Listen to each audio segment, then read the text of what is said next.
Si es que se pueden poner para adelante, por favor, para poder comenzar, para poder hacer más amena la exposición. Bueno, ante todo, bienvenido a Medicina Perú. Como ya hemos mencionado, vamos a hablar cómo actuar ante los accidentes que puedan suscitar, ya sean accidentes de tránsito, accidentes contusos. Ya vamos a ver qué es un accidente contuso y qué es un accidente penetrante. ¿Sí? Para comenzar la ponencia, para llamar la atención, vamos a ver primero un video, ¿sí?, de un accidente que ha ocurrido hace poco, más o menos. Y ustedes me van a decir cómo es que ustedes actuarían en ese momento. Ustedes son las únicas personas que han estado ahí. Estaban ahí, vieron a justo el autobús, ¿sí?, caerse, y tienen un montón de heridos. ¿Cuántos heridos calculan ahí más o menos? 30, 50 heridos. ¿Qué es lo primero que hacen? ¿Qué es lo primero que se les viene a la mente hacer? Si todos le están pidiendo ayuda, ¿qué es lo que primero hacen? Ya. Eso lo hacemos más que todo en emergencia, los que trabajan ahorita en el hospital, por ejemplo. Cuando vienen varios pacientes y todos se quieren atender a la vez, ¿a quién atienden primero? ¿A que está más grave, la que tiene peligro de muerte, ¿verdad? Ahí podemos ver. Bueno, ya vimos. Ya creo que me pueden decir más o menos cómo actuar en esta situación. ¿Sí? Alguien que me pueda levantar la mano y decir qué haría en esos primeros momentos y cómo es que discriminaría al más grave. Evaluando, ¿no? Evaluando. ¿Qué cosa evalúa? Los signos vitales, los primeros, el primer procedimiento, ¿no?, primario, ¿no?, que son signos vitales, Okay. si puede respirar bien o no, ¿no? Ok, entonces usted se acercaría a... ¿Cómo se acercaría? ¿A qué persona se acercaría primero? ¿A que usted piense está mal o al primero que se le acerca o al primero que llega? Bueno, normalmente el que está grave casi prácticamente no pide auxilio, ¿no? Exacto, sí. ¿Sí? Vamos a ver que esta herramienta que nos da el curso de PTHLS es una herramienta para discriminar a quién podemos atender primero, ¿sí? A quién vamos a darle los primeros auxilios. Y para estos tipos de accidentes múltiples, lo primero que vamos a discernir es quién puede caminar, ¿sí? La persona que pueda caminar, quien pueda hablar y esté despierto, esa es la persona que le vamos a pedir, por favor, levántese y venga a un costado, ¿sí? Y entonces, de esas 30 personas, más o menos, ¿cuántas piensan ustedes que han podido caminar? 10. Unas 10 más o menos, entonces nos queda 20, ¿sí? Y ya vamos a ver qué más preguntas vamos a hacerles para saber a qué personas vamos a atender, ¿sí? Ya no tenemos 30, ya tenemos 20 ahora, ¿sí? Para poder ayudar, para poder ver cómo está la vía aérea, el pulso, ¿sí?, el llenado capilar. Pero vamos a ver algunos términos primero, porque no podemos ir de frente a la acción, no podemos ir de frente a ayudar al paciente. Tenemos que saber o predecir de alguna manera a qué nos vamos a enfrentar. De acuerdo al tipo de lesión, también podemos saber qué podemos encontrar en el paciente, ¿sí? ¿Qué podemos encontrar, por ejemplo, en el paciente si ha habido un choque directo hacia la persona, un peatón, está parado, un choque directo? Corte de fracturas. Exacto, un politraumatismo. Todos estos pacientes están politraumatizados, pero el peatón que está parado en medio de la pista y lo atropella un carro, ¿qué es lo primero que ustedes piensan? Fractura de cráneo. Vemos, y las piernas, ¿qué es lo que choca primero en el carro con el peatón? Ok, el tronco, pelvis, muy bien. Ya la exposición de vísceras, me imagino que habrá venido a gran escala, ¿no? A gran velocidad, sí. Vamos a ver que sí hay exposición de vísceras. Y lo que puede ser peor es que hay un traumatismo cerrado, así que la víscera no haya salido, sino que se haya enclavado en su propio cuerpo, se haya ido al pulmón. ¿Sí? ¿Cómo se llama eso? No, las vísceras han subido al pulmón. Se llama una hernia diafragmática, muy bien. Todos los intestinos han subido al pulmón, ¿sí? Se ha abierto un tercer espacio. Entonces, cuidado. Un tercer espacio. Entonces, eso también compromete la vida, ¿sí? Vamos a ver entonces las cuestiones técnicas para comenzar, para introducirnos al tema de la atención primaria en un paciente politraumatizado. Quiero dar énfasis, eso sí, que estamos haciendo la clase de un paciente, de cómo actuar ante un paciente politraumatizado, pero prehospitalario, ¿sí? Todos estos pacientes que vamos a ver aquí han llegado a nosotros en una primera instancia, ¿sí? Nosotros somos los primeros que los hemos visto.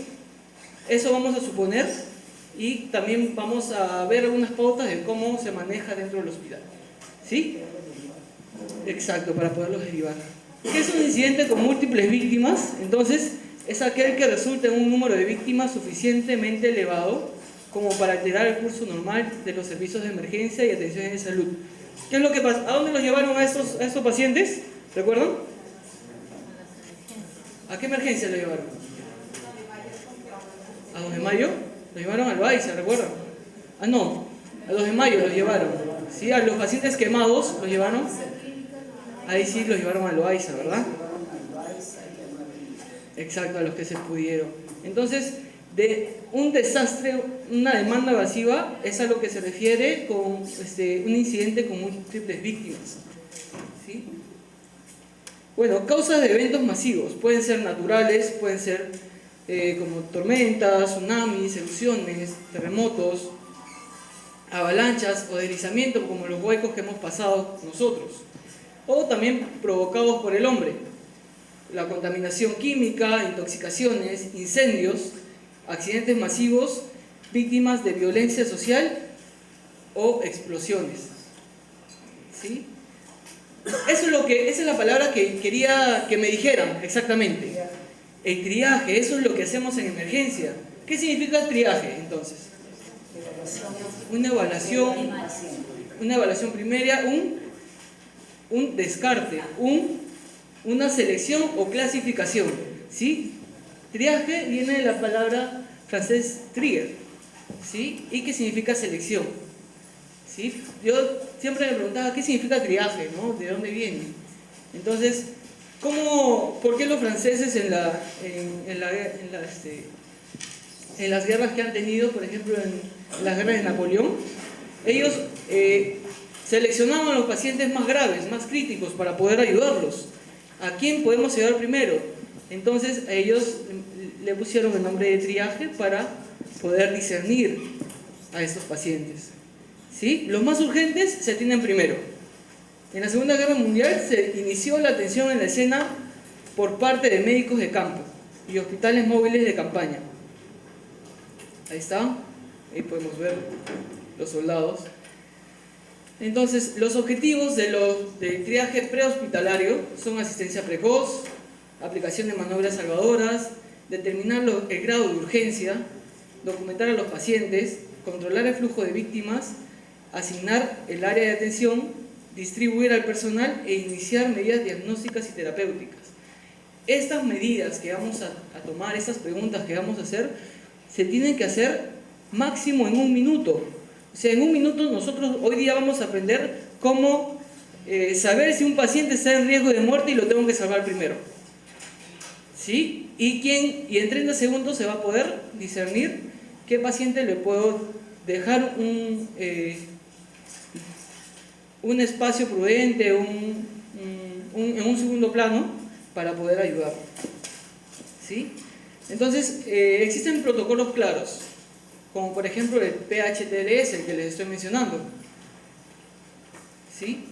Lo primero que tenemos que hacer en el triaje es clasificar, y para eso nos han enseñado que los pacientes más graves los vamos a clasificar en el rojo, ¿sí? Y cuando llegamos a un paciente y vemos que ya no tiene muchas expectativas de vida, ¿sí? Por ejemplo, en el accidente que hemos visto, lo vamos a clasificar como negro, ¿Sí? Esos son los dos extremos. Rojo, primero, los más graves, los que están en peligro de muerte, y negro, los pacientes que vamos a ir encontrando que están muertos. ¿Sí? El paciente amarillo es un paciente que está hemodinámicamente estable. ¿Sí? ¿A qué me refiero con hemodinámicamente estable?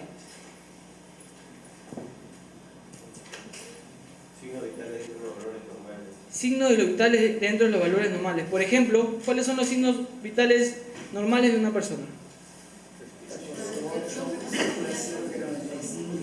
Ya saturación 95 o mayor de 90.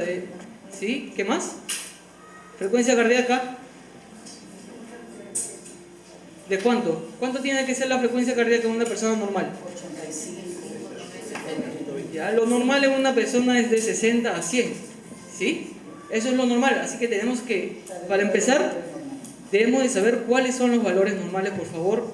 Dentro del examen que van a tener, va a venir esas preguntas. ¿Sí? Entonces, frecuencia cardíaca, los valores normales, de 60 a 100. ¿Y la frecuencia respiratoria? 60, frecuencia respiratoria es mucho, ¿no? De 20 a 30, van por ahí, ¿sí? Está bien. Más o menos por ahí, de 15, algunos depende del texto que lean, pero lo máximo es 30, ¿sí? 30 respiraciones por minuto es lo normal. Si usted evalúa una persona que está sentada ahorita, está respirando a 20 por minuto, por ejemplo, 20, 22 por minuto, y está normal.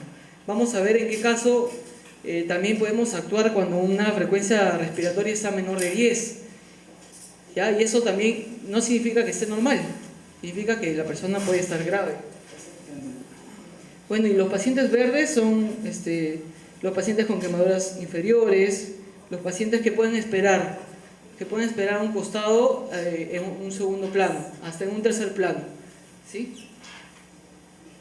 Entonces, esta es la categoría de prioridad. Roja es cuidados inmediatos, ¿sí? Amarilla son cuidados intermedios. Verdes son cuidados menores. Y negra ya es cuidados mínimos, porque el paciente ya no presenta signos vitales, los mismos signos vitales que ustedes me han mencionado. ¿Sí? Entonces, cuando hablamos de un paciente o lo clasificamos en una zona roja, ¿sí?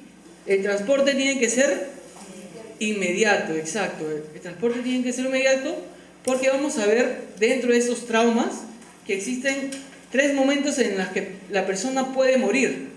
¿Sí? Y eso tenemos que reconocerlo para poder llevarlo inmediatamente y calcular más o menos si es que la persona va a poder resistir al transporte. El amarillo es cuidados intermedios, el verde es cuidados menores, ya la persona que puede ir al costado, y la negra que ya está muerto. ¿Sí? Cuando llegamos y somos la única persona, entonces tenemos que hacer todo ese trabajo junto, pero también podemos trabajar coordinadamente con nuestro equipo. ¿Sí? De repente trabajamos con otros enfermeros, con otros técnicos, con otros paramédicos o con la persona a quien esté. Y además, las personas que le hemos dicho ¿quién se puede parar? ¿Recuerdan al principio que preguntamos quién se puede parar? ¿Sí? Ellos también nos pueden ayudar. ¿Sí? Ellos también nos pueden ayudar. Entonces, clasificamos de esta manera: rojo, verde, amarillo y negro. Y sobre todo el color rojo y el color amarillo son los que deberíamos llevar a una zona de evacuación y posteriormente a un hospital. ¿Sí? Vamos a ver bastantes escalas para discernir si el paciente puede ser llevado al hospital inmediatamente o puede estar todavía en espera. Pero la más conocida y la que se usa acá y la que se enseña aquí en Perú es el método START. Y vamos a ver en unos momentos. Estos son los métodos de triaje básico: el SHORT, el Care Flight, el CIEVE y el START. ¿Sí? Y todos usan criterios, todos evalúan criterios fisiológicos, anatómicos, mecanismos de la lesión, la edad del paciente y factores concomitantes para evaluar la mortalidad. Vamos a ver en una simple vista más o menos qué es lo que menciona cada uno, pero lo que nos vamos a aprender hoy día es el START. ¿Sí? Entonces, el SHORT por las siglas en inglés, S que sale caminando, ¿sí? El H que habla sin dificultad, el O que obedece órdenes, el R que respira y el T que para taponar hemorragias. Vemos que ahora vamos a ver más adelante que esta a veces tiene sus contraindicaciones. ¿Sí? El care fly también, si camina, eso es lo primero. Si se dan cuenta entre estos tres que vamos a ver, ¿cuál es la pregunta primero? Si camina, ¿sí? Con eso vamos a descartar varios heridos. Y este es el que le vengo a mostrar, miren señores. Ven en la marca ¿con qué empieza? Disculpen, ¿con qué empieza? Con si puede caminar. Las marcas en naranja son las preguntas, ¿sí? Que vamos a hacerle. Y los colores verde, rojo, negro o amarillo al último, como pueden ver en esta parte de aquí, va a ser cómo lo vamos a clasificar. STAR significa simple, triaje y rápido tratamiento, ¿sí? O sea, triaje simple y tratamiento rápido. ¿Cómo actuar en primera instancia? ¿Sí? Entonces preguntamos, primero, señores, los que pueden levantarse, los que pueden moverse, por favor párense y vengan conmigo, o vengan hacia este lado. Y eso es lo que vamos a hacer primero. Todos los que están parados ahorita van a venir para este lado, entonces van a haber menos pacientes. ¿Qué es lo que sigue? ¿Qué vamos a preguntar? Si pueden caminar, ¿dónde lo clasificamos? En verde. Entonces aquí en esta parte va a ser verde. ¿Cuál va a ser la próxima pregunta? ¿Sí? Vamos a aprendernos así sin ver la pantalla. Vamos a aprender que después de hacer esta pregunta tenemos que tener en la cabeza RPM, ¿sí? RPM, y eso va a venir en su práctica, ¿sí? R es de respiraciones, P es de pulso y M es de estado mental, ¿sí? Nuevamente, el R es de respiración, el P es de pulso y M de estado mental. Eso es lo que no se tienen que olvidar, ¿sí? Entonces comenzamos con el R. ¿Recuerda cuándo eran las respiraciones por minutos normales? Hasta 30, ¿ve? Entonces, ¿qué podemos evaluar aquí? Si el paciente respira más de 30, entonces lo ponemos en la zona roja, ¿verdad? Vamos a ver por qué lo ponemos en una zona roja. Cuando un paciente está respirando mayor de 30 por minuto, vamos a ver que se puede estar chocándose, ¿sí? Se puede estar chocando. Vamos a ver una tabla más o menos más adelante. Vamos a ver también clases de shock, porque no sería un shock anafiláctico o no un trauma. ¿Cuál es la causa de shock más probable cuando hay un trauma? Hipovolémico, muy bien, por pérdida de sangre, ¿sí? Entonces, cuando es mayor de 30 lo ponemos en rojo, ¿sí? Cuando es menor de 30 lo pasamos, nos vamos al P, la pregunta de P, ¿sí? Ahora, pero si no existe ventilación, si llegamos y el paciente no puede respirar, está tirado, no respira, no tiene movimientos ventilatorios en el tórax, entonces lo más probable es que que no puede respirar. ¿Qué cosa puede haber en el paciente para que no lo deje respirar? Una obstrucción. Listo, esa es la primera, porque las fracturas todavía tienen movimiento de tórax. Exacto, vamos a ver cuando es un tórax inestable, ¿por qué no deja respirar? ¿Sí? Entonces, uno mencionó a la señorita, obstrucción. ¿Por qué se puede obstruir un paciente? ¿Con qué se atraganta? A ver, uno que levante la mano, por favor, porque no los escucha a todos. Uno que levante la mano, ¿sí? Ahí. Puede atragantarse por la lengua también, puede morder. Exacto, uno es la lengua. ¿Usted, disculpe? Un objeto extraño que ella tenía en ese momento. ¿Qué puede ser, por ejemplo? Un ejemplo.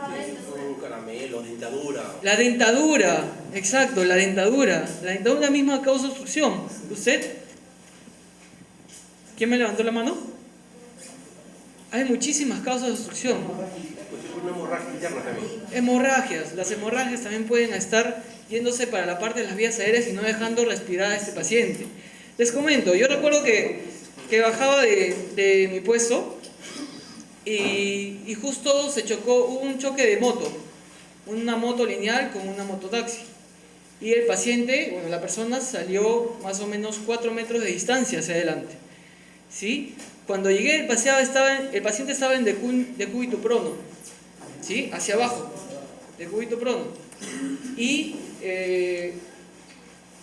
no tenía respiración, no respiraba, no se le palpaba el pulso, ¿sí? En la muñeca.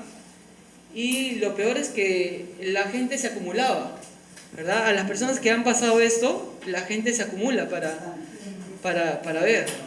Entonces, cuando lo llegamos a voltear, ¿sí? Siempre cuidando la parte cervical, para comenzar, ¿sí? Siempre cuidando la parte cervical. El paciente seguía sin respirar. Tenía un objeto en el pantalón, ¿sí? Era un taladro, grueso y grande, ¿sí? Al sacar el taladro, el paciente seguía sin respirar. ¿Qué podía hacer? Si no era algo en el abdomen, ¿sí? La boca, algo tenía en su boca, ¿sí? No era la lengua, mire, no era la lengua. Era la dentadura postiza que tenía el paciente. Y estaba boca arriba. Cuando le hice la maniobra, que vamos a aprenderla también, cuando le hice la maniobra, vi que tenía la dentadura postiza, ¿sí? Pero en ese momento tú no estás con ningún material para cubrirte, ¿sí? Entonces vamos a ver qué cosa hacer también en esos momentos. Lo que hice ahí, su propio polo, ¿no? Su propio polo y sacar la vía. Cuando hice esto, el paciente hizo esto, ¿sí? Y ya comenzó a ventilar. Y eso es lo que vamos a ver qué cosa hacer primero en esos momentos, ¿sí? El paciente de todas maneras tuvo lesión cervical, tuvo traumatismo encefalocraniano, lamentablemente falleció, pero se hizo lo correcto, ¿no? Primero la vía aérea, ¿sí? Y después respiraciones, las ventilaciones, la circulación. Vamos a aprenderlo hoy día, ¿sí? Seguimos con esto. ¿Recuerdan qué pasó con el paciente? No respiraba, ¿verdad? Entonces, ¿qué hice? La maniobra, ¿verdad? Abrir vía aérea. Eso es lo primero que tenemos que hacer, abrir vía aérea, ¿sí? Si el paciente empieza a ventilar, es porque ha estado en esta posición, ¿sí? Ha estado en esta posición y la misma lengua a veces no lo deja respirar, como le dijo su colega, ¿sí? Si respira, lo clasificamos como rojo, ¿sí? Lo ponemos acá nuevamente, rojo. Y si no respira, lo dejamos, ¿sí? Porque nuestro tiempo, bueno, nosotros quisiéramos salvar, claro, a todas las personas y comenzar, si es que no tiene pulso, si no es que no tiene respiraciones, un RCP, ¿verdad? Eso es lo que se debería hacer, ¿verdad? Pero en esos momentos prima también las vidas que ustedes pueden salvar, ¿sí? Quedamos en eso entonces. Lo clasificamos en negro y si respira, cuando abrimos la vía aérea, lo clasificamos en rojo. Muy bien. Del paso 3, respira menor de 30 minutos. Pongámosle que respira 20 por minuto, ¿sí? Lo que vamos a evaluar ahora es P de ¿qué es? Pulso, ¿verdad? Ahora, lo que recomienda la guía actualmente es evaluar lo más rápido al paciente, ¿sí? Entonces lo que vamos a hacer es el lecho unguial, ¿sí? Vamos a ver primero el lecho unguial. ¿Cómo se ve el lecho unguial? En la uña, ¿verdad? A ver, presionen ustedes, por favor, la uña. Presionan, se vuelve blanco, ¿verdad? Cuando sueltan, se vuelve rojo nuevamente. Si ese llenado capilar tiene que ser, menor de 2 segundos, ¿sí? Cuando es mayor de 2 segundos es porque hay una hipoperfusión tisular. El corazón no está bombeando bien la sangre para que llegue a tu mano, a las uñas de tus manos, y pueda tener circulación. Entonces, al evaluar esto, evaluamos la circulación rápidamente. Pero también vemos la frecuencia cardíaca, ¿sí? Si es menor de 2 segundos, está bien. Y su frecuencia cardíaca está 100, entonces el paciente, pasamos al paso 4, ¿sí? Pero vamos a ver que si el paciente tiene llenado capilar mayor de 2 segundos o la frecuencia cardíaca mayor de 120, vamos a ver que también este es un signo de shock. El paciente está perdiendo mucha sangre y su cuerpo está compensando, aumentando la frecuencia cardíaca. ¿Sí? Como hay tan poca sangre, el corazón tiene que hacer más bomba, ¿sí? Para poder llevar más sangre a tu organismo. Entonces, lo clasificamos como rojo. ¿Sí? Por último, ese paciente tiene 20 respiraciones por minuto, llenado capilar normal, tiene 100 de frecuencia cardíaca, le decimos, llegamos a la última parte, si es que recibe órdenes. ¿Sí? Si sigue órdenes sencillas como mueva su mano, toque su cabeza, mueva sus pies, dónde le duele, ¿sí? Evaluamos sobre todo la parte del estado mental.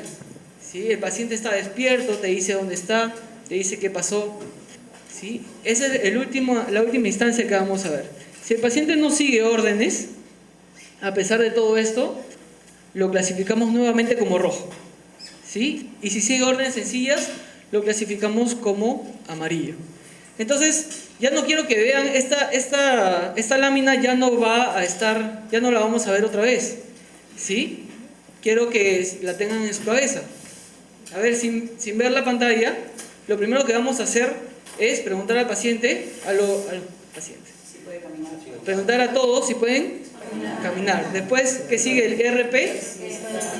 M, exacto. ¿R de qué? P. Y M.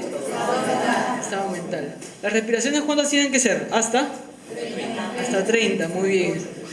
Muy bien. Mayor de 30, el paciente lo clasificamos como rojo, se está chocando. Vemos la vía aérea, no está respirando el paciente. ¿Sí? ¿Le hacemos qué? La maniobra, ¿sí? La maniobra. No está respirando. ¿Qué color? Negro. ¿Está respirando? Rojo. Muy bien. Después pasamos a P, de pulso. ¿Qué hablamos? Lecho unguial o llenado capilar, también llamado. ¿Sí? Tiene menor de 2 segundos, está bien, está perfundido. ¿Sí? Pasamos a paso 4, pero si está más de 2 segundos, tenemos que ponernos alertas, ¿no? Entonces se puede estar chocando. Vemos recién ahí la frecuencia cardíaca, está mayor de 120. ¿Cómo lo clasificamos? Rojo. Muy bien. A la última parte, señor, puede levantar las manos, sabe dónde estamos. Estado mental. Listo. Está. Si está. Ya. Amarillo. Exacto. Y si no recibe órdenes es porque está en rojo. Entonces ya no vamos a ver esta práctica, esta parte de acá. Ya sabemos cómo actuar ante un accidente, como hemos visto al principio, ¿verdad? Ya saben que tienen que llegar y qué hacer en esos momentos. ¿Sí? Esa es la primera parte, ¿sí? Del triaje. Para esto, para la parte del triaje, tienen que tener algunas herramientas. No en su cabeza no lo van a tener todo, así que es necesario llevar identificadores. ¿Qué pacientes son rojos? ¿Qué pacientes son amarillos? ¿Qué pacientes son verdes? ¿Y qué pacientes son negros?